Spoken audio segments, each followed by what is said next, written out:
Você está ouvindo um podcast do canal. Vai, Pan. Você... Para, não me impressiona, caralho. Não me impressiona. Filha da puta. Você está ouvindo um podcast do canal Insaiteria. E aí, Gabi? Estamos fazendo aqui o nosso primeiro podcast sobre o livro O Poder do Hábito que a gente leu. Eu li em tempo recorde, né, velho? Na verdade, eu comprei o livro, eu comecei a ler quando eu era mais novo e depois eu acabei desencanando, aí o Gabi me desafiou, né, a ler o livro, falou, não, esse livro mudou minha vida, aí eu falei, então beleza, eu li o livro, li e escutei em uma semana. Mas aí, você que curte mais o livro, fala aí. Esse livro pra mim veio na época da faculdade, eu tava no começo da faculdade. E pra mim, cara, eu não conseguia ler, não gostava de ler, odiava ler. Também na escola, o que o pessoal falava, né? Vai ler Dom Casmurro, que é isso daí que você vai aprender a gostar de ler. Fico perguntando até hoje, quem é que aprende a gostar de ler lendo Dom Casmurro, irmão? Sério, eu achava que eu não gostava de ler a minha infância toda, porque tinha esses livros obrigatórios aí que tinha prova depois. E aí eu coloquei pra mim mesmo, tipo, que eu não curtia ler, velho. Que o meu negócio era outro. E aí foi esses livros, de fato, de autoajuda, assim, desenvolvimento e tal, que eu comecei a ler, aí eu falei, caralho, não é que eu não gosto de ler, é que eu li as paradas erradas, tá ligado? Exato. E aí, quando eu vi esse livro, eu decidi, né? Eu falei assim, não, esse livro eu vou ler inteiro. Porque falaram, né, que pra você aprender a gostar de ler, você tinha que ler um livro que você gostasse, né? Que te chamasse atenção, né? Uhum. E aí eu peguei esse livro, comecei a ler, irmão, mudou tudo, cara. Esse livro fez eu pensar em muitas coisas que eu fazia, de errado, de certo, de hábito, enfim. Mas o quê? Tipo o quê, assim? Por exemplo, eu não gostava, o jeito que eu estudava era totalmente errado pra mim, né? Naquela época. Porque eu não sabia em que lugar eu tinha que estudar, enfim. Eu fazia tudo errado. Eu ia estudar em lugar cheio. E aí Mas era porque tipo, você tinha várias distrações no ambiente que você estudava tinha várias distrações? Que pegava, assim? Sim. O que acontece? Eu comecei a perceber que o que fazia eu aprender, né, era quando eu explicava para os outros. E aí eu comecei a ver que eu tinha prazer em explicar para os outros aquilo que eu aprendi. E quando eu ensinava, eu aprendia mais ainda. Então, o que acontece? Por conta disso, eu comecei a ver que no meu hábito, eu tinha a mania de ficar conversando com as pessoas para tentar falar a matéria, para ver se eu tinha mesmo memorizado. Entendi. E aí aquilo fez as pessoas quererem até estudar junto comigo, porque eu gostava de explicar e muita gente não gostava de ler. Entendi. E chegava antes da prova, juntava aquela galera, né? E aí, o que você sabe? E você, o que você sabe? Né? Aí você cuspia lá o que você sabia e acabava reafirmando aquilo que você aprendeu. Caracas. Na minha faculdade tinha umas matérias que eu fazia isso, tipo, me reunia com o cara mais inteligente lá e perguntava as coisas, aí tipo, chegava na prova assim, mais... Tipo, eu tinha estudado um pouquinho, mas eu escutava o que ele tinha falado só pra reforçar na minha cabeça. Mas era foda quando ele falava o contrário, tá ligado? Do que eu estudei. Eu tipo, caralho, estudei errado, né? Mas beleza. Mas eu acho que tem até uma teoria que fala sobre isso, né? De retenção de conhecimento.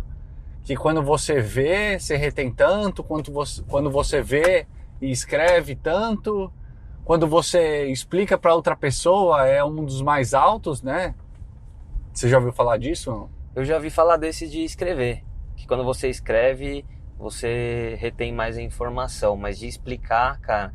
Acho que explicar tem mais a ver com aquela teoria do fim, né?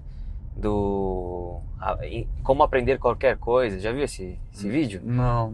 Tem uma teoria aí que o pessoal fala, que acho que é o do Pomodoro. Técnica Pomodoro, alguma coisa assim. Do Pomodoro é aquela na verdade é aquela que você estuda 25 minutos sem parar, tá ligado? Que é a técnica de... Não, então não é essa. É aquela de fim. Tem um cara aí chamado Fim, sei das quantas, que ensina como você aprender qualquer coisa. E uma das técnicas é você, de fato, explicar tudo sobre aquilo e ficar questionando, assim, você já colocar as respostas para possíveis perguntas, né? Então, por exemplo, você aprende lá como, sei lá, como falar inglês. E aí você começa a ver todas as perguntas que as pessoas te fariam. Putz, como é que fala tal coisa? E você já tem que prever que a pessoa vai perguntar isso para você. Entendi. Então, você se questionando sobre a matéria em si, você consegue aprender porque você retém mais informação, principalmente porque você decora, né? E porque você ensina. Entendi. Eu vi uma vez esse gráfico aí que falava, até tem uma máxima, né, que os professores falam, eu aprendo tanto ensinando para vocês, porque é justamente isso, quando você precisa explicar para outra pessoa, você acaba estudando ainda mais e com mais atenção, porque você vai pensar nas perguntas que as pessoas vão te fazer, tá ligado? E aí, por causa disso, você acaba sendo mais crítico no seu estudo e acaba se aprofundando ainda mais, então isso acaba aumentando o seu conhecimento. Mas voltando para os hábitos, você falou do hábito de estudar, né? O que mais você tinha de hábito aí? Acho que no vídeo você falou também que você fumava nessa época, como é que é? Eu parei de fumar antes de entrar na faculdade. Eu era tudo errado, né? Fumava maconha, enfim. Era tudo errado. Bebia de dia de semana, não tava nem aí. Porque eu também não tinha expectativa nenhuma. Meu sonho era, sei lá, fazer qualquer coisa só pra sustentar meus vícios, sabe? Sei. E aí, eu parei de fumar, Gui, quando um dia eu fiz uma promessa, cara. Eu fiz uma promessa porque eu perdi meu cachorro. O cachorro fugiu, tinha deixado ele com a minha mãe. E aí meu irmão me ligou, né? Ele falou assim, e aí, gato, tudo bem com você? Seu cachorro já tá bem? E eu falei pra ele assim, como assim meu cachorro tá bem, cara? Ele, eu fiquei sabendo aí que... ficou sabendo do quê? Ele, não, nada não, já passou, acho que já resolveram já. Eu falei assim, não. Eu tinha ligado pra minha mãe naquela época, eu falei assim, ô mãe, cadê o bandito? Aí ela, filho, ele tá bem. Eu falei assim, mãe, cadê o bandito? Aí ela começou a chorar, não sei o quê. Enfim, ele fugiu, eu fiz uma promessa. Falei assim, se eu achar o bandito, né? Fiz uma promessa pra Deus, falei assim, se eu achar o bandito, eu paro de fumar, eu paro de usar tudo. Entendi. Aí depois de 8 dias, a gente encontrou ele, 9 dias, na verdade. E aí eu parei com tudo, foi uma decisão, cara. Foi uma decisão, e dali em diante, sim, eu fiz um sacrifício, porque você para de fumar, você tem, né, não é simples, uma né, resistência ali no começo. Tem muita gente que às vezes tenta parar de fumar e fica, não, vou parar aos pouquinhos. Hoje eu vou fumar um, amanhã eu vou fumar outro, sabe? Sim. Só que isso não funciona, cara. Parar de fazer alguma coisa, na minha opinião, você tem que decidir. Tô ligado. Ou você decide, ou você vai continuar na merda. E ali foi assim, foi uma decisão com fé total, né? Sim. Porque depois que eu bem achei... o que o livro fala, né? Tipo, que não adianta... Que ele comenta, né, que se você quer mudar um hábito, mas você não tem a fé, você não tem um porquê, um motivo mais forte, quando a coisa ficar feia de novo, a primeira coisa que você vai fazer é voltar para esse hábito ruim que você tinha, né? É real. Mas é mais ou menos isso? É mais ou menos isso. A questão é que, assim, depois de um tempo, quando você decide, né? O próprio autor do livro, ele fala que a gente tem uma região do cérebro que é responsável por guardar os hábitos, que não tem nada a ver com a região das memórias. E aí o que acontece? Quando você acaba criando um novo hábito, né, que você decidiu, você está disposto, enfim, você começa a botar em prática novas coisas, os hábitos antigos ruins, eles acabam sendo inibidos por essa região, né? Então, às vezes, por mais que você entre... Se você decidiu que você ia mudar, que você ia parar de fumar, seja lá o que for, se você criou um novo hábito que inibe o hábito de fumar, você acaba não sentindo essa vontade, né? Essa gana de fumar de novo, por mais que você esteja na merda. Às vezes você pode até pensar um pouquinho, mas é aquele negócio. Depois que eu parei de fumar, quando eu comecei a ir nas baladas ou nos bares, quando eu sentia aquele cheiro de cigarro, meu Deus do céu, me dava enjoo na hora, cara. Hoje em dia, se eu vou num lugar, eu volto pra casa com cheiro de cigarro, me dá nojo. Sim. Não sei se com você isso acontece também. Pra ser bem sincero, eu parei de fumar, mas eu sinto vontade de fumar ainda, assim, e às vezes até é bom pra mim, assim, quando alguém tá fumando perto de mim, eu dou umas respiradas mais fundas, assim, pra dar aquela matada de saudade, assim. Mas eu tentei fumar um cigarro ou outro depois que eu de fato parei. E é uma coisa que, velho, eu caiu minha pressão, passei mal pra caralho. Foi, tipo, horrível, tá ligado? Eu falo, bom, de certo essa parada não faz bem pro meu corpo, tá ligado? É mais a questão, assim, que você vai se envenenando por causa da porra do hábito e do vício da nicotina também. Mas pelo que eu entendi por esse livro e até pelo conhecimento popular, é que o vício na nicotina, ele não é mais forte do que o hábito, né? Do que o hábito e as coisas que você faz, né? Tipo, porque ele comenta, né, que tipo, a nicotina ela fica cerca de 100 horas dentro do corpo, então digamos que durante 100 horas você sente falta da nicotina, mas a partir daí já é papel do hábito, né? E pra você do livro, o que mais te chamou a atenção, assim, nele? Cara, eu gostei, o principal do livro pra mim foi porque eu sempre ouvi falar de receitas, né, do hábito, né? Ah, então faça essa coisa por tantos dias e você vai adquirir o hábito. E o livro, ele se aprofunda muito, né? Tem uma pesquisa bem forte. E ele no final fala assim, cara, é por isso que não existe uma receitinha de bolo. A receitinha de bolo que existe é você parar para analisar os hábitos ruins que você tem, ver os gatilhos que ele possui e tentar ir mudando.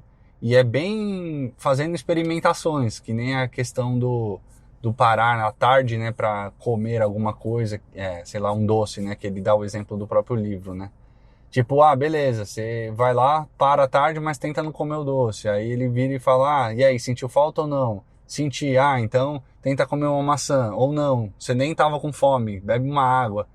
Eu achei legal ele ensinar, não a receitinha do bolo, mas sim ensinar você a ter o pensamento crítico para você aplicar nos hábitos da sua vida.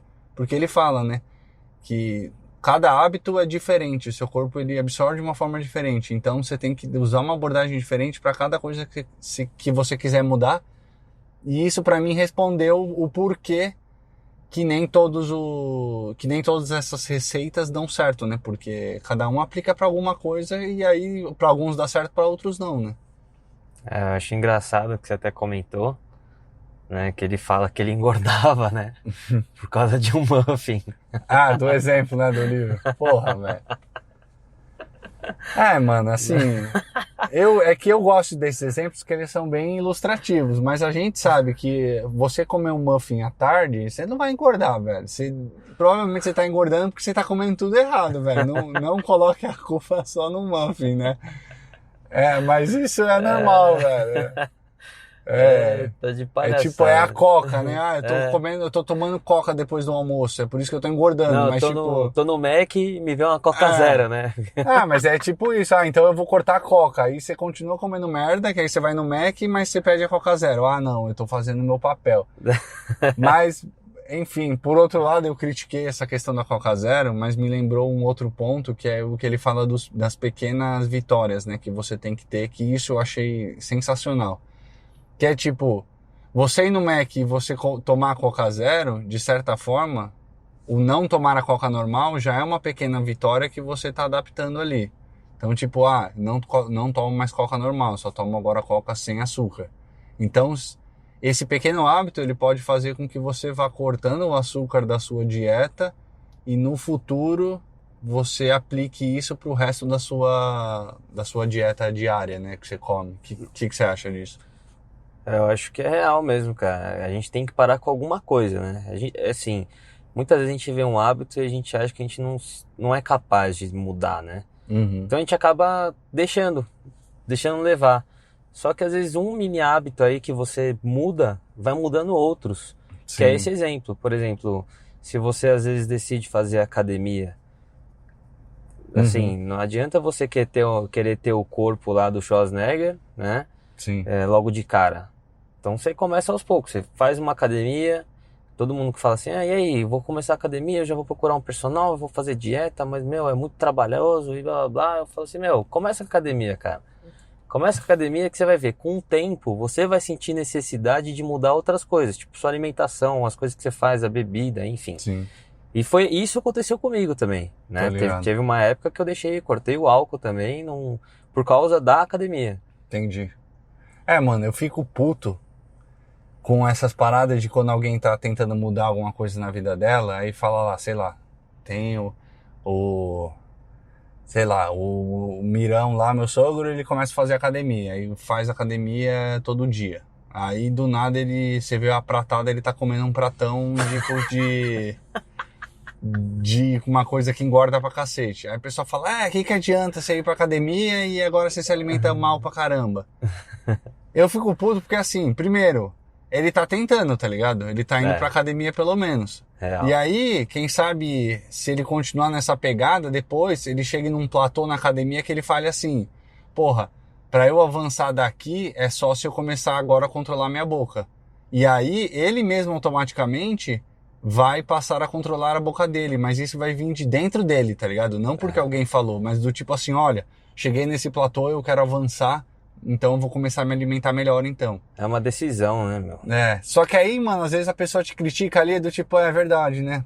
Ah, quer saber? Eu vou parar de ficar me matando na academia então, eu só como mal mesmo, então isso nunca vai mudar. Aí a pessoa vai lá e desiste, tá ligado? A galera às vezes quer ajudar e atrapalha, mano. Isso que é foda. Esses comentários que são embaçados, né? Tipo, a galera que não tá disposta a fazer ela e ela critica quem tá fazendo, tá ligado? Porque eu acho que isso quando você vê alguém tentando fazer uma coisa diferente, uma coisa nova, querendo sair da zona de conforto, isso de certa forma ele dá uma alfinetada em você, assim, na outra pessoa, do tipo assim, porra, ele tá tentando e eu, tá ligado? Vou ficar pra trás, tá ligado? Tem uma galera, claro, tem uma galera que pensa assim, tem uma galera que é tipo, porra, que da hora, vou suportar ele, tá ligado? Vou torcer e vou ajudar. Mas eu acho que é importante você sempre tentar e tentar ao máximo filtrar a opinião dos outros, porque até aquele Tim Ferriss lá que eu gosto pra caramba, ele fala sobre a teoria do bicicletário. Que ele fala assim, se você for montar uma usina nuclear, ninguém vai dar opinião nenhuma, tá ligado? Porque montar uma usina nuclear é muito complexo. Então, ninguém se mete. Você vai lá e faz tudo o que você tem que fazer e pronto, ninguém fala nada. Agora chega e fala assim, eu vou montar um bicicletário. Vai lotar de críticos de bicicletário para falar onde você deve pendurar a bicicleta, qual é o melhor fluxo de você encaixar o bicicletário, se a senha de acesso vai ser uma digital ou uma chave. Então vai ter assim um monte de crítico pra te dizer como montar o seu bicicletário, tá ligado? Então por que ele fala isso? Porque ele fala que quando você vai começar uma dieta, ou começar um treino, ou começar alguma coisa nova na sua vida, se for uma coisa que todo mundo mais ou menos sabe fazer, todo mundo vai querer vir te criticar, tá ligado? Dar um pitaco. Vai querer dar o pitaco. E ele fala assim, velho, lembra dessa teoria e ignora o que essas pessoas estão falando, tá ligado? Porque todo mundo tem um conhecimento geral sobre tudo. É verdade. Real mesmo. Mas, cara, acho que é isso. Foi um bom papo para esse livro e vamos mantê-lo para os próximos. E você que está escutando a gente aí, se quiser um dia bater um papo com a gente também sobre esse livro, a gente liga para você e coloca você nessa conversa aqui e dá risada junto e se diverte, beleza? É isso aí, galera. Se vocês gostarem, curtam e sigam a gente nas páginas, tá? No Instagram, Insaiteria YT, no Facebook, @Insaiteria, e no Instagram também, @Insaiteria. No YouTube também, né? Principalmente no YouTube, por favor, né? Porque o YouTube ele dá dinheirinho, né? A gente tá nessa luta aí, vai que ele começa a monetizar a gente, né? Mas vamos ver. O patrocínio aí do YouTube. É isso aí, galera. Valeu, galera. Abraço. Tamo junto.